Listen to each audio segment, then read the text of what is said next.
Assalamu alaikum warahmatullahi wabarakatuh. As how is the plazo kith paichhi cut karan. Pagyu karo is til video start. Ish is it double kurmun goidnethi. Tuigyu wishet. It paichhi double karun. Mavil ancha at panas kun karun.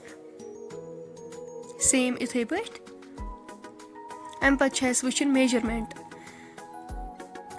Measurement kya as laga? Yemis laga 15 anche. Aitha thawus yet pet rato is feet barabar yotatine 15 anche mis tayar thawun is thaw 37 cha is thawun zanch thaw is tal folding hin khatra extra pat thaw is 39 base anche here elastic ethmas fold gachi aitha rato is yet trawus mis shura anche yet bon kun aitha trawus mark am pat rato is yet feet yet trawus through anche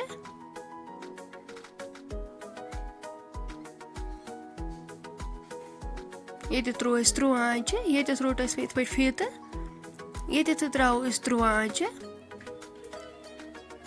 Zanch when is at it never drown if bait. Throw is at its mark.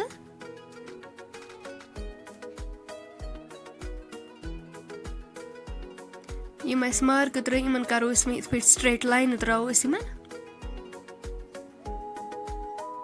You put rice straight line.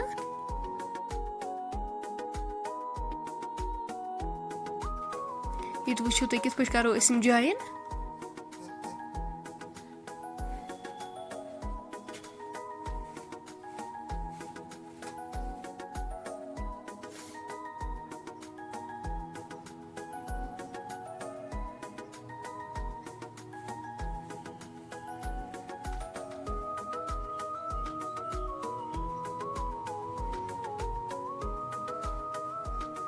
Yet it how is a scale it weight.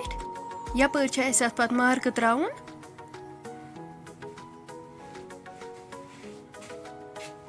Same cha is mein band pat yet threading it can scale traw is at it put at the the cut karo is same it put ma nishan sazre cha is yapari cut karun to you ke wichet yapari sat mark tro apari ko rasi cut ma am pat cha is mein byak piece kadun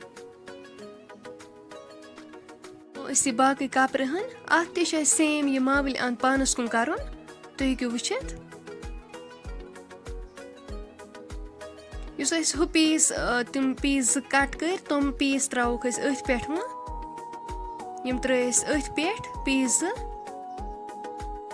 yim z piece as me kadin chi yim chais erd trawin imonish extra to karo isim cut varia easy to ti karzo gar zarur try Pano feedback करजो ऐसे ज़रूर share विंकिस पे मैं video पाने तुलून शायद शुनी ठीक पर अथी वहाँ की ही लेकिन इंशाल्लाह next videos में थाओ इस फिराक शलवारिज cutting वही मिलो इस next बे किस videos में तो ताइन थाइजो इस पाने दोहन मज़ियाद अल्लाह हाफिज़